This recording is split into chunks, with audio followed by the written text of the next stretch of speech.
Eh bien salut tout le monde, c'est Luc de chez Blueface, j'espère que vous allez tous très bien. Aujourd'hui comme tous les vendredis 18 h, nouvelle vidéo. Et aujourd'hui comme vous avez pu voir dans le titre, on va parler voiture.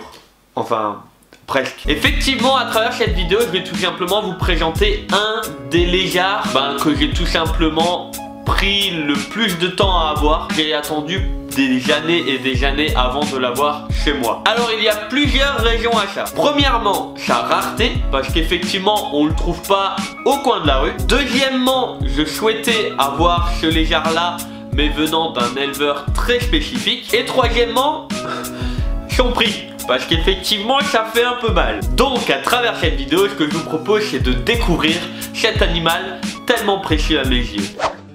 Donc voilà les amis, je vous présente Ginger. Donc c'est un magnifique mâle gecko-africain. Donc comme son nom l'indique, il vient d'Afrique et plus particulièrement d'Afrique de l'Ouest. C'est un animal qui a un comportement fantastique. On le confond souvent avec le gecko-léopard qui est son cousin, façon de parler. Donc concernant leur comportement, c'est des animaux avec un comportement très calme. Alors bien sûr, faut pas les embêter, ils savent aussi être dissuasifs, c'est-à-dire ils savent vous dire quand ils sont pas contents. Mais c'est par exemple un lézard que je conseille à des personnes qui débutent, à condition qu'ils aient bien sûr de quoi les maintenir dans de bonnes conditions, hein. Donc il y a pas mal de choses à savoir. C'est un animal par exemple qui aime quand même un peu l'humidité mais quand même les fortes chaleurs, donc c'est déjà une chose assez complexe à gérer. Mais au niveau comportement, je le conseille à des débutants car il va avoir le comportement d'un gecko-léopard encore plus calme. Donc ça c'est vraiment fantastique.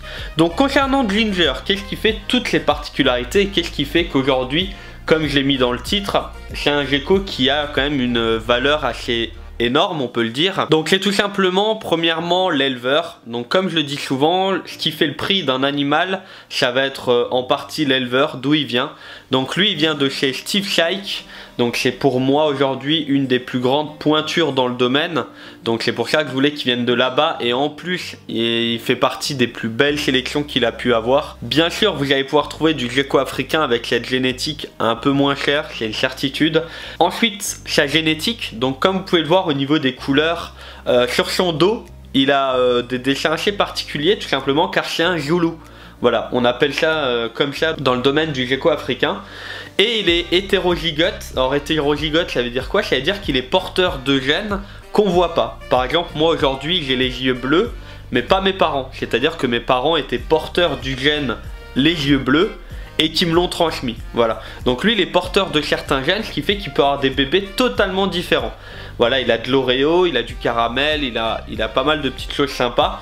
Et aujourd'hui, il va avoir un tout petit peu plus d'un an. Donc il est né en 2018. Voilà, si je me trompe pas, on est bon. Alors bien sûr, au-delà de l'aspect génétique, mutation, il y a l'amour de l'animal. Aujourd'hui, c'est vraiment quelque chose que je prône au sein de mes animaux et au sein de mon élevage. C'est respecter l'animal, garder une certaine pureté, une certaine élégance. Aujourd'hui, les gecko-léopards que j'ai, les gecko-africains que j'ai, ou tous mes autres reptiles, quand je les prends en main, parce que je les manipule régulièrement, c'est mes animaux. C'est pas un objet d'élevage ou autre, et c'est vraiment quelque chose que je me bats pour ça. Et c'est vraiment quelque chose également que je veux vous transmettre. Et si vous me suivez aujourd'hui, c'est aussi certainement pour une de ces raisons-là. Voilà, ça c'est également un point très important pour moi. Donc en gros, pour globaliser la chose, faites de belles choses, mais respectez les animaux avant tout. Et ben voilà les amis, cette vidéo est terminée, j'espère que vous l'avez kiffé. Moi ce que je vous propose c'est de vous retrouver vendredi prochain 18 h pour de nouvelles aventures. C'était Luc de chez Blueface, ciao tout le monde.